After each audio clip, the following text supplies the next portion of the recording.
여러분, 가족 중에 정말 이해하기 힘든 사람 있으신가요? 저에게는 그런 사람이 있었습니다. 바로 저의 시어머니였죠. 5년 넘게 같은 집에서 살면서도 저는 어머니께서 차갑고 무뚝뚝한 사람이라고만 생각했어요. 그런데 어느 날 우연히 발견한 낡은 통장 하나가 제 인생을 완전히 바꿔놓았습니다. 그 통장 속에는 제가 상상도 못했던 비밀이 숨겨져 있었거든요. 오늘은 그 이야기를 여러분께 들려드리려고 합니다. 영상 시작하기 전에 구독과 좋아요 버튼 꾹 눌러주시면 정말 큰 힘이 됩니다. 알림 설정까지 해주시면 새로운 이야기를 가장 먼저 만나보실 수 있어요. 그럼 지금부터 시작하겠습니다. 결혼 초부터 남편과 시어머니 이렇게 셋이서 함께 살기 시작했어요.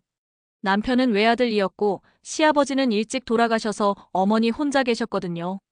처음엔 효부가 되어야지라는 각오로 시작했지만 시간이 지날수록 시어머니와의 관계는 점점 어려워졌습니다. 시어머니는 정말 말수가 적은 분이셨어요. 아침에 일어나 인사를 드려도 고개만 끄덕이시고 제가 정성스럽게 준비한 식사를 드셔도 잘 먹었다는 말씀조차 거의 없으셨죠.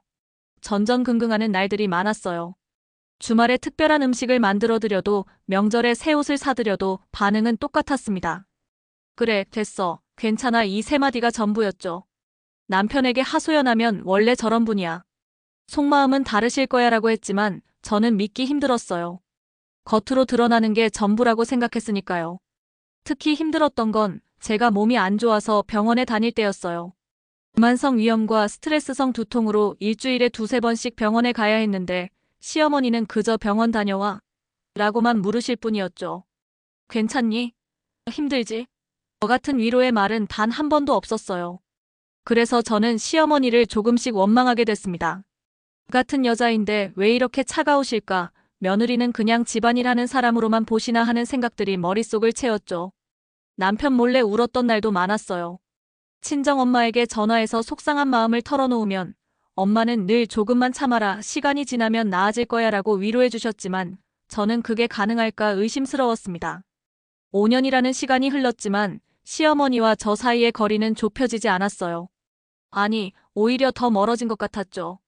한 집에 살면서도 마음은 천리 밖에 있는 것 같았습니다. 저는 그저 의무감으로 하루하루를 버텼어요. 이게 며느리의 숙명이구나 하고 체념하면서 살았죠. 그렇게 5년이 넘는 시간 동안 저는 시어머니가 저를 정말 차갑게 대한다고 확신했습니다. 수고했어, 고마워, 미안해 같은 따뜻한 말은 단 한 번도 들어본 적이 없었으니까요. 그분은 그저 무뚝뚝하고 감정 표현을 모르는 냉정한 사람일 뿐이라고 생각했습니다. 하지만 제 생각이 얼마나 잘못됐는지 저는 곧 깨닫게 됩니다. 그것도 정말 예상치 못한 방식으로요. 그날은 평범한 주말 오후였어요. 시어머니는 경로당에 가셨고 남편은 회사 야근으로 집에 없었죠. 저는 오랜만에 집안 대청소를 하기로 마음먹었습니다. 특히 거실 서랍이 너무 오래 정리하지 않아서 지저분했거든요. 서랍을 하나씩 정리하면서 오래된 물건들을 꺼내기 시작했어요. 남편의 어릴 적 사진들, 낡은 가계부, 영수증 뭉치들. 그러다가 서랍 맨 안쪽 깊숙한 곳에서 먼지가 수북이 쌓인 무언가가 손에 잡혔습니다. 꺼내보니 오래된 은행 통장이었어요. 표지가 낡아서 은행 이름도 잘 보이지 않을 정도였죠. 호기심에 먼지를 털어내고 보니 예금주 이름이 시어머니 성함이었습니다. 이게 뭐지? 왜 여기 숨겨둔 거지? 순간 여러 생각이 스쳐 지나갔어요. 혹시 비상금? 아니면 남편 몰래 모아둔 돈? 사실 서랍을 정리하다가 발견한 거니까 괜찮겠지만 그래도 조금 망설여졌어요. 하지만 결국 호기심을 이기지 못하고 통장을 펼쳐봤습니다. 그 순간 저는 그 자리에 얼어붙고 말았어요. 통장 내역이 예상과 전혀 달랐거든요. 제일 먼저 눈에 들어온 건 입금 내역에 적힌 메모들이었습니다. 장남 결혼식 축의금 남은 금액 마이너스 300만 원. 손주 첫 돌잔치 후 남은 돈 마이너스 150만 원. 명절 세뱃돈 모음 마이너스 80만 원. 경로당 노래교실 상금 마이너스 50만 원. 하나하나가 소중하게 모은 흔적이 역력했어요. 큰 돈이 아니라 조금씩 모은 돈들이었죠. 그런데 더 놀라운 건 그 다음이었습니다. 통장 중간쯤에 붉은 볼펜으로 또박또박 적힌 글씨가 있었어요. 며느리 병원비 비상금. 그리고 그 밑에 작은 글씨로 이렇게 적혀 있었습니다. 며느리가 아파도 말을 안 한다. 돈 걱정할까봐 그러는 것 같아. 혹시라도 큰 병이 생기거나 수술이 필요하면 이 돈을 쓰게 하자. 절대 미리 말하지 말 것. 며느리가 부담스러워할까봐. 손이 떨렸습니다. 통장을 쥔 손에서 힘이 빠져나가는 걸 느꼈어요. 눈앞이 흐려지면서 눈물이 핑 돌았죠. 계속해서 페이지를 넘겨봤습니다. 최근 입금 내역들도 있었어요. 동네 부녀의 품앗이 품삯 마이너스 5만 원. 폐지 모아서 판 돈 마이너스 3만 원.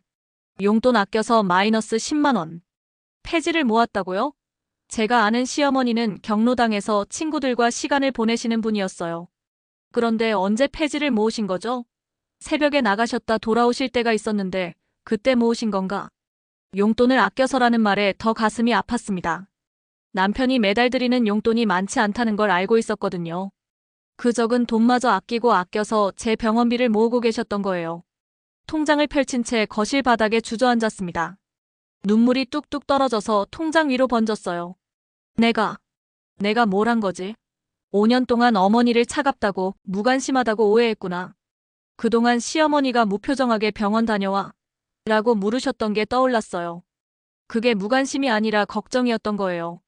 다만 표현을 잘 못하시는 분일 뿐이었던 거죠. 그리고 그 걱정을 이런 식으로 조용히 묵묵히 표현하고 계셨던 겁니다. 통장을 가슴에 안고 한참을 울었어요. 그동안 제가 얼마나 큰 오해를 하고 있었는지, 얼마나 편협한 시선으로 시어머니를 바라봤는지 깨달았습니다. 사랑은 꼭 말로만 표현되는 게 아니었어요. 이렇게 조용히 보이지 않는 곳에서도 존재할 수 있었던 거죠. 그날 저녁 시어머니가 경로당에서 돌아오셨어요. 평소처럼 현관문을 여시는 소리가 들렸죠. 저는 거실 소파에 앉아서 그 통장을 무릎 위에 올려둔 채 기다리고 있었습니다. 다녀오셨어요? 제 목소리가 떨렸어요. 시어머니는 평소와 다를 바 없이 응하고 대답하시며 신발을 벗으셨죠. 그리고 거실로 들어오시다가 제 무릎 위에 통장을 보셨습니다. 순간 시어머니의 표정이 굳어졌어요. 말없이 서 계시는 모습이 어색해 보였죠. 저는 천천히 일어나서 통장을 두 손으로 받쳐들었습니다. 어머니. 서랍 정리하다가 이걸 봤어요. 제 눈에서 또 눈물이 흘렀어요. 어머니, 이게 정말 제 병원비를 위한 거예요? 시어머니는 잠시 말씀이 없으시다가 천천히 소파에 앉으셨어요. 그리고 한숨을 길게 내쉬시더니 작게 말씀하셨습니다. 보고 말았구나. 어머니, 왜 이렇게까지 하신 거예요? 제가 뭘 해드린 것도 없는데. 제 목소리는 눈물로 떨렸어요. 시어머니는 잠시 창밖을 바라보시다가 천천히 입을 여셨습니다. 너 힘들어도 말 안 하잖니. 병원 가는 것도 남편한테 미안해서 자꾸 미루고. 그런 거 다 알아. 내가 말은 없어도 눈은 있거든.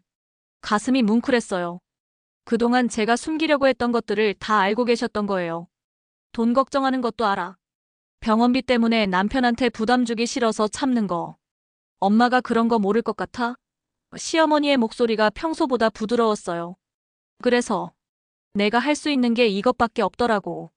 말로는 잘 못해도 이렇게라도 준비해두면 혹시라도 내가 아플 때 도움이 되지 않을까 해서. 어머니.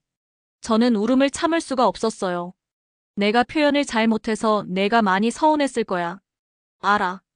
그런데 나도 어쩔 수가 없어. 태어나서 지금까지 감정 표현이라는 걸 안 하고 살았거든. 우리 때는 그런 거 배우지도 못했고. 시어머니는 계속 말씀하셨어요. 내가 처음 우리 집에 왔을 때 예쁘고 착해서 참 좋았어. 근데 어떻게 대해줘야 할지 몰라서 자꾸 멀어지는 것만 같더라고. 친정엄마처럼 안아주고 토닥여주고 싶었는데 그게 잘 안 되더라고. 처음으로 시어머니의 진심을 듣는 순간이었어요. 그래서 마음으로라도 뭔가 해주고 싶었어. 돈이 많은 것도 아니지만 조금씩이라도 모아두면 언젠가는 도움이 되지 않을까 싶어서. 폐지도 모으고 용돈도 아끼고 경로당에서 상금 타면 다 여기 넣었어. 어머니, 폐지는 왜 모으세요? 몸이 불편하신데. 제가 흐느끼며 말했어요. 괜찮아. 새벽에 1시간씩 운동 삼아 걷는 거야. 그거 모아서 팔면 한 달에 10만 원 정도는 되더라고. 그것도 다 내 병원비야. 더 이상 참을 수가 없었어요. 저는 시어머니 앞에 무릎을 꿇고 통장을 꼭 안았습니다. 어머니, 죄송해요. 제가 어머니를 너무 오해했어요. 차갑다고 저한테 관심 없다고 생각했어요. 정말 죄송해요. 시어머니가 제 머리를 쓰다듬으셨어요. 평생 처음으로 느껴보는 시어머니의 따뜻한 손길이었습니다. 미안하다. 엄마가 표현을 못해서. 앞으로는 조금씩 노력해볼게. 늦었지만. 아니에요, 어머니. 제가 미안해요. 이제라도 알게 돼서 정말 다행이에요. 그날 밤 저희는 처음으로 마음을 나눴어요. 시어머니는 당신의 어린 시절 이야기, 시집 와서 고생했던 이야기, 혼자 아들을 키우며 얼마나 힘들었는지 말씀해 주셨죠. 그리고 며느리를 얻고 얼마나 기뻤는지, 하지만 어떻게 표현해야 할지 몰라 늘 답답했다고 하셨어요. 저도 제 이야기를 했어요. 시어머니가 차갑다고 느꼈던 것들, 하지만 사실은 제가 인정받고 싶어서 더 예민했던 것들. 서로의 마음을 나누니 5년 동안 쌓였던 오해의 벽이 무너지는 게 느껴졌습니다. 그 일이 있은 후 저희 집에는 변화가 찾아왔어요. 아니, 정확히 말하면 저와 시어머니 사이에 변화가 생겼죠. 시어머니는 여전히 말수가 적으세요. 하지만 이제 저는 그 침묵 속에 담긴 의미를 알 수 있게 됐어요. 병원 다녀와? 라는 짧은 질문 속에 담긴 걱정을, 밥은 먹었어? 라는 물음 속에 담긴 사랑을 이제는 느낄 수 있습니다. 그리고 시어머니도 조금씩 변하고 계세요. 어느 날은 제가 설거지를 하고 있는데 뒤에서 수고한다라고 말씀하시는 거예요. 처음엔 잘못 들은 줄 알았죠. 5년 동안 한 번도 안 하시던 말씀이었으니까요. 돌아보니 시어머니께서 조금 어색한 표정으로 서 계셨어요. 저는 눈물이 날 것 같아서 고개를 돌리고 감사합니다. 어머니라고 대답했습니다. 또 어느 날은 제가 감기로 누워 있는데 시어머니가 몸에 좋다며 생강차를 직접 끓여 갖다 주셨어요. 많이 아파? 하고 물으시는 목소리가 평소보다 부드러웠죠. 괜찮아요, 어머니. 곧 나을 거예요 라고 했더니 시어머니가 제 이불을 턱까지 덮어주시는 거예요. 그 작은 손길에서 엄청난 따뜻함이 느껴졌습니다. 그 통장은 지금도 제가 소중히 보관하고 있어요. 물론 시어머니께 돌려드렸지만 어머니는 이건 내 거야. 필요할 때 써라고 하셨죠. 저는 그 돈을 쓰지 않기로 마음먹었어요. 대신 그 통장을 볼 때마다 시어머니의 사랑을 기억하기로 했습니다. 가끔 그 통장을 꺼내서 봐요. 그러면 그날의 감동이 다시 살아나거든요. 그 낡은 통장 속에는 단순히 돈이 아니라 한 사람의 진심이 담겨 있어요. 말로는 표현하지 못했지만 이렇게라도 사랑을 전하려 했던 한 어머니의 마음이 고스란히 담겨 있죠. 이제 저는 시어머니를 진정으로 이해하게 됐어요. 모든 사람이 같은 방식으로 사랑을 표현하는 건 아니라는 것을. 어떤 사람은 말로, 어떤 사람은 행동으로, 그리고 어떤 사람은 이렇게 조용히 준비하는 것으로 사랑을 표현한다는 것을 말이에요. 남편도 이 이야기를 듣고 엄청 놀랐어요. 그리고 어머니께 엄마 정말 고마워요라고 말씀드렸죠. 시어머니는 쑥스러운 듯 뭘 그런 걸 가지고라고 하셨지만 얼굴이 빨개지는 걸 보니 기쁘신 것 같았어요. 요즘 저는 시어머니와 함께 시장도 가고 가끔 산책도 해요. 여전히 대화가 많지는 않지만 그 침묵이 이제는 불편하지 않아요. 오히려 편안하고 따뜻하게 느껴지죠. 함께 걷다가 시어머니가 제 손을 살짝 잡으실 때가 있는데 그때의 기분이란 말로 표현할 수가 없어요. 얼마 전에는 제가 시어머니께 편지를 썼어요. 그동안 못했던 이야기들, 감사한 마음, 사랑하는 마음을 담아서요. 시어머니는 그 편지를 읽으시고 한참 동안 말씀이 없으셨어요. 그러다가 엄마도 널 사랑한다라고 짧게 말씀하셨죠. 그 한마디면 충분했어요. 지금도 시어머니는 새벽에 폐지를 모으러 나가세요. 제가 어머니, 그만하세요. 이제 그럴 필요 없어요라고 해도 운동이야, 운동이라고 하시며 나가시죠. 그래서 저도 이제는 말리지 않아요. 대신 따뜻한 차를 준비해뒀다가 돌아오시면 드려요. 그러면 시어머니가 고맙다고 말씀하시고 저는 천만에요, 어머니라고 대답하죠. 이 이야기를 통해 여러분께 전하고 싶은 게 있어요. 우리 주변에는 시어머니처럼 표현을 잘 못하는 사람들이 많아요. 가족이든 친구든 동료든 말이죠. 그런 사람들을 차갑다고, 무관심하다고 단정 짓기 전에 조금만 더 깊이 들여다봐 주세요. 어쩌면 그들도 나름의 방식으로 사랑을 표현하고 있을지 모르니까요. 다만 우리가 그걸 알아채지 못하고 있을 뿐이죠. 제가 그랬던 것처럼요. 그 낡은 통장 하나가 제게 가르쳐준 교훈이에요. 사랑은 꼭 화려하고 드라마틱할 필요가 없다는 것. 때로는 이렇게 조용히, 보이지 않는 곳에서 묵묵히 준비되는 것이 진짜 사랑일 수 있다는 것을요. 지금 이 순간에도 시어머니는 거실에서 TV를 보고 계세요. 여전히 무표정하시지만 이제 저는 알아요. 그 무표정한 얼굴 뒤에 얼마나 따뜻한 마음이 숨어 있는지를. 그리고 그게 바로 제가 받은 가장 큰 선물이랍니다. 여러분도 주변을 한번 둘러보세요. 말은 없지만 당신을 위해 무언가를 준비하고 있는 사람이 있을지도 몰라요. 그 사람의 사랑을 놓치지 마세요. 저처럼 5년이나 지나서 알게 되지 말고 지금 바로 그 사랑을 알아봐 주세요. 오늘 영상이 도움이 되셨다면 구독과 좋아요, 알림 설정 부탁드립니다. 여러분의 따뜻한 사연도 댓글로 들려주세요. 다음에도 더 좋은 이야기로 찾아뵙겠습니다. 감사합니다.